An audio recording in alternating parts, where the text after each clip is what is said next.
Hi అండి. ఈరోజు recipe వచ్చి తవ్వ చికెన్. దానికోసం నేను ఒక హాఫ్ కిలో చికెన్ అయితే తీసుకున్నాను. దాన్ని శుభ్రంగా వాష్ చేసి పక్కన పెట్టుకొని, ఇప్పుడు ఒక మ్యాగ్నెట్ కోసం ఒక ప్లేట్ తీసుకుని, దాంట్లో ఒక టేబుల్ స్పూన్ వచ్చేసి సాల్ట్, ఒక టేబుల్ స్పూన్ కారము, హాఫ్ టేబుల్ స్పూన్ వచ్చేసి జీలకర్ర పొడి, ఒక టేబుల్ స్పూన్ వచ్చేసి ధనియాల పొడి, ఒక table spoon garam masala, chicken masala కూడా వేసుకోవచ్చండి.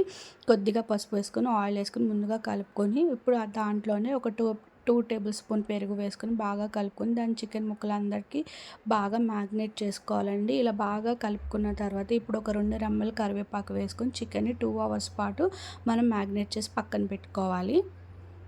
ఈ తవా చికెన్ చేసుకోవడానికి మనకి పొంగనాల ప్యాన్ అనేది ఉంటుంది కదండి, దాన్ని తీసుకుని స్టవ్ ఆన్ చేసుకొని 2 మినిట్స్ పాటు హై ఫ్లేమ్లో మనం ప్యాన్ని ఫ్రీ హీట్ చేసుకోవాలి. ఇప్పుడు ఆ ప్యాన్ మొత్తానికి మనము ఆయిల్ అప్లై చేసుకోవాలి. అలా ఆయిల్ అప్లై చేసుకున్నప్పుడు కొద్దిగా ఆయిల్ ఉండేటట్టు మనం ప్యాన్ మొత్తాన్ని అప్లై చేసుకోవాలండి. ఇలా మొత్తం ఈ ప్యాన్లో ఉన్న 12 పొంగనాలు అయితే మనం తీసుకుంటాం అనమాట. ఆ 12 హోల్స్లో కూడా మనకి 2 టేబుల్ స్పూన్ ఆయిల్ అయితే సరిపోతుంది. దాంట్లో ఇలా మనం ముందుగా మ్యారినేట్ చేసుకున్న చికెన్ పీసెస్ని ఒక్కొక్క పొంగనాలు గుంతలోను ఒక్కొక్క చికెన్ పీస్ పెట్టుకొని మనం ఒక 2 మినిట్స్ పాటు హై ఫ్లేమ్లో పెట్టాలండి. తర్వాత ఫ్లేమ్ని మీడియం ఫ్లేమ్లో అడ్జస్ట్ చేసుకొని మూత పెట్టుకుంటూ 2 సైడ్స్ కూడా రొటేట్ చేసుకుంటూ మధ్య మధ్యలో చూసుకుంటూ వేపుకోవాలండి.